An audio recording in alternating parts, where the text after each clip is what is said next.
Me and my partner Jade, we planned to have a child when we moved into our new house, so everything, sorting a nursery out and making sure everything was spot on was quite key.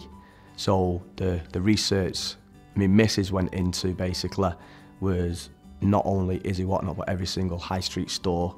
She was dragging me in and out of every single shop going. But it's the fact that I work at Izzy Whatnot, I know exactly what you're getting, basically, because I've seen over the years how it's progressed, how the safety side of it and everything, and just how good it actually is. I wouldn't want to put my baby in anything other than safe. So that's what we did. So Jade done a lot of research above and beyond whatever I could even tell her anyway. And she ended up deciding, yeah, we will purchase from Izzy Whatnot.